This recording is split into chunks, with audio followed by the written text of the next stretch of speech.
Warrant Officer 1, retired Richard Onchwari, was among the soldiers involved in the Shifta War. That's way back in the 60s, and years later joined the United Nations Peace Mission to South Sudan. In tonight's episode of Military Tales, Ben Troy Njue files a report after a sit-down with Onchwari about his 37 years of military service.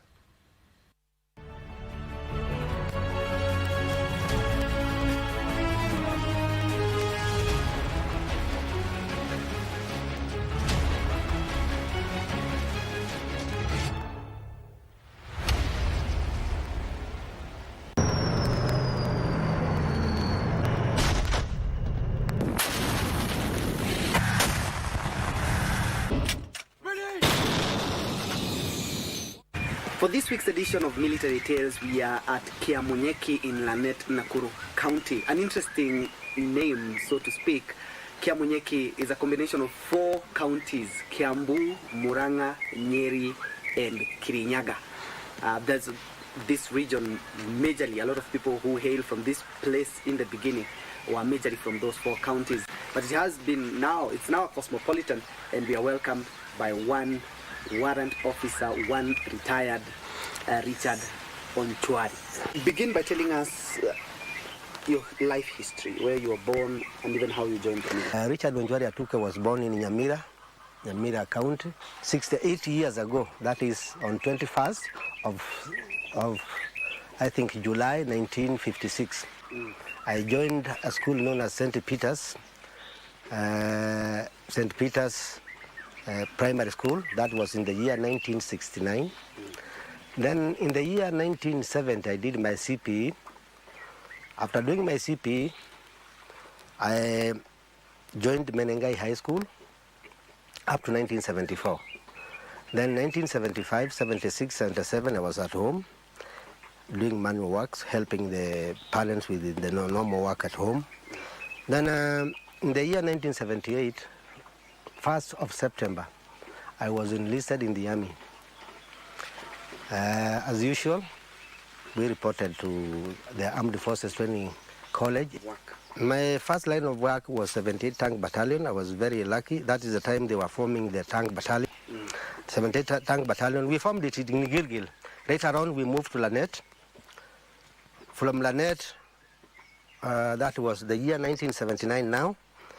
We assembled at Lanet, then we went to Isiolo, where the battalion is even this time. My line of work, immediately I joined the tank battalion. I was trained as a gunner. The tank is divided into many parts. There's the gunnery, there's the loader, and there is the driver. Then I was trained as a gunner. Later on, I was converted to be a multi-purpose around the tank. Onchwari is among the lucky few soldiers to serve under 4 presidents. He says the Kenya Defense Force's regular training and discipline makes Kenya a formidable military force. I call them the days of plenty because we used to have a lot of exercises. There was plenty of fuel, there was plenty of food. So anytime we could go out for training. There are some weapons that have been now brought to the army, which is very good, which is a very big step. So many modernization was done in the army. So many units were formed. Compared to the other armies in Africa, I think we are okay. The veteran notes that the new emerging security challenges should be prioritized to ensure all borders are safe. Security has no compromise. Even if you are 99% right, the 1% lapse that we have left there can cause a lot of havoc. So my advice is that we should be serious as the job requires. He vividly recalls the 1982 attempted coup when he was the guard commander on the material day of his 78 Tank Battalion.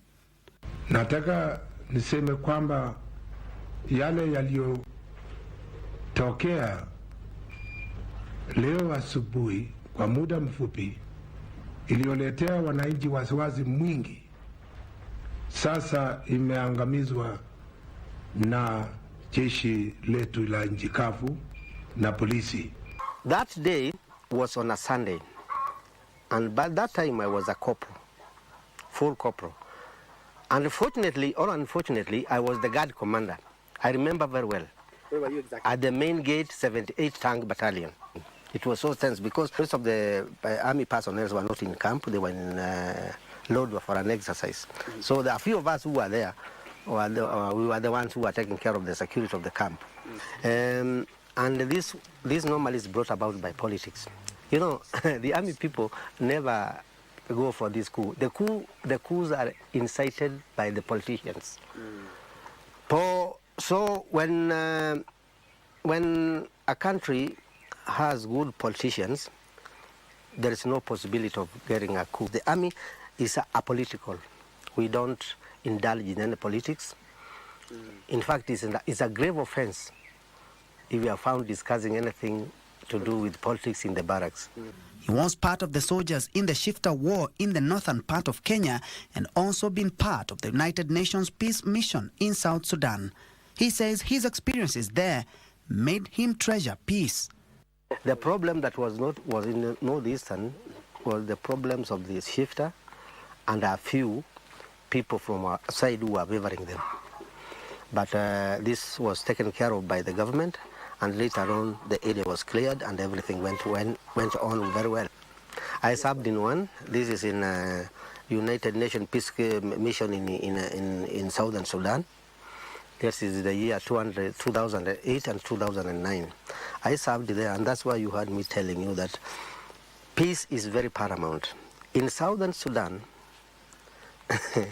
I saw what I've never seen in my life, because there they don't value life. You could just get corpses lying there anyhow. But anyway, when we got there, I think we persuaded them, we talked to them, and long last, I think they began adhering to whatever they were supposed to adhere to.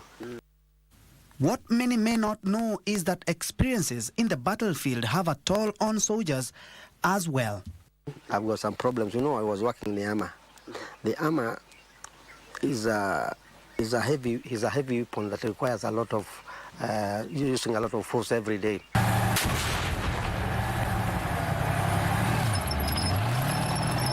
Sometimes I'm unable to go about my job, my normal jobs here because of the backache.